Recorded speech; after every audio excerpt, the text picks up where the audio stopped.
Rolls Royce दुनिया की सबसे लग्जरियस कारों में से एक है। शायद ही कोई ऐसा होगा जिसे इस नाम से इस गाड़ी से प्यार ना हो। इस कार की डिजाइन और इंजन की बेस्ट क्वालिटी की वजह से ये पूरी दुनिया में फेमस है। आप लोग ये जानते होंगे कि रोल्स रॉयस गाड़ी तो बनाती है, पर इसके साथ साथ यह कंपनी एयरक्राफ्ट बनाने वाले दुनिया की सबसे बड़ी कंपनी मानी जाती है। पर यह मुकाम पाया है इस कंपनी ने, इसके पीछे बहुत बड़ा राज है। जिसने इस कंपनी को अपने अकेले दम पर खड़ा किया था वो अपने परिवार में सबसे बड़े थे। शायद इसी वजह से पूरी जिम्मेदारियां उनके कंधों पर आ गई। बचपन में ही पिता की डेथ हो गई। इस वजह से इन्हें अपनी छोटी उम्र में जब बच्चा स्कूल जाया करते थे तब ये टेलीग्राम और न्यूज़पेपर बांटा करते थे। मतलब इनकी शुरुआती दिन बेहद खराब थी। रोल्स रॉयस कंपनी की शुरुआत दो लोगों ने मिलकर की थी, जिनका नाम फ्रेडरिक हेनरी रॉयस और चार्ल्स रोल्स था। पर इसमें फ्रेडरिक हेनरी रॉयस का अहम रोल था। फ्रेडरिक हेनरी रॉयस का जन्म सन 1863 में एल्वर्टन इंग्लैंड के छोटे गाँव में हुआ था। जब ये छोटे थे, करीबन 9 साल के, तो इनके पिता की डेथ हो गई। हालांकि इनका परिवार उतना अमीर नहीं था, पर फ्रेडरिक को बड़े होने की वजह से पूरी घर की जिम्मेदारियां उनके सर पर आ गई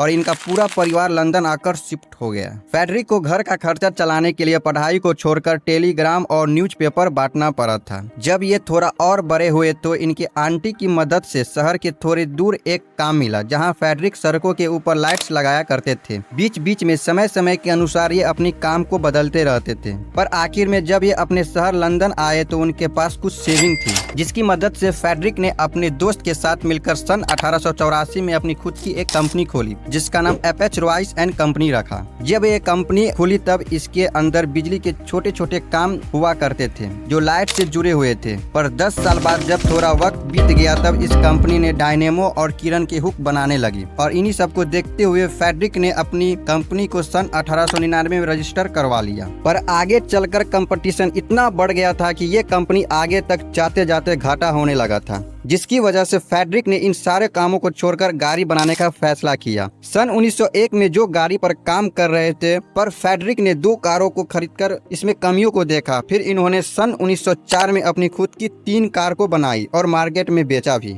अब यहीं से शुरू होती है रोल्स रॉयस के दूसरे फाउंडर की कहानी। दरअसल चार्ल्स रोल्स ने फ्रेडरिक हेनरी रॉयस की गाड़ियों को देखा था और उन्हें बेहद पसंद आई। चार्ल्स रोल्स के पास उस समय खुद की गाड़ियों का शोरूम था। काफी अमीर परिवार से ताल्लुक रखते थे। फिर 1904 में ही चार्ल्स रोल्स ने फ्रेडरिक से बोल दिया कि तुम अपनी गाड़ियों को बनाओ और शोरूम पर रखकर उसको बेच दिया करेंगे। मतलब इन दोनों में एक डील हो गई। पर चार्ल्स रोल्स का कहना था कि जितनी भी गाड़ियां बनेगी वो अब सब के सब रोल्स रॉयस नाम से बनेगी। रोल्स रॉयस की पहली कार रोल्स रॉयस 10 HP थी। इसके बाद चार्ल्स रोल्स की बिजनेस वाला दिमाग और फ्रेडरिक की जबरदस्त कार की टेक्नोलॉजी ने दोनों ने मिलकर बहुत आगे लेकर गए। फिर सन 1907 में जब दोनों ने मिलकर एक 6 सिलेंडर वाली कार बनाई जो लोगों को इतना पसंद आई कि पूरी दुनिया में ये फेमस हो गई।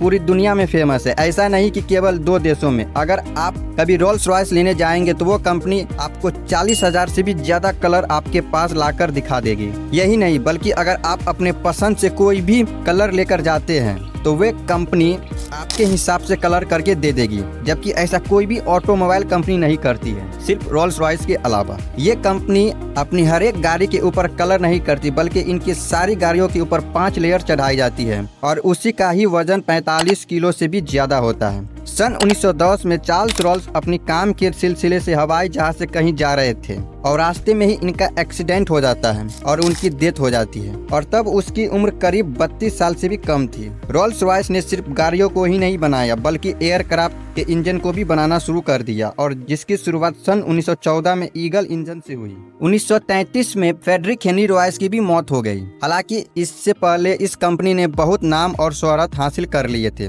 जबकि इसी बीच इस कंपनी ने बेंटली नाम की दूसरी कंपनी को भी खरीद लिया। इसका डिमांड इतना ज्यादा था कि आगे चलकर 80,000 से भी ज्यादा लोगों को रोजगार दिया, पर आगे चलकर खराब परिस्थितियों की वजह से इसे बेचना पड़ गया था। उस समय BMW वोल्क्सवागन ने खरीद लिया। तो यही थी रोल्स रॉयस की पूरी कहानी है। आपको ये वीडियो कैसी लगी हो अपनी राय कमेंट में बता सकते हैं। मिलते हैं एक और नए वीडियो में, तब तक के लिए जय हिंद।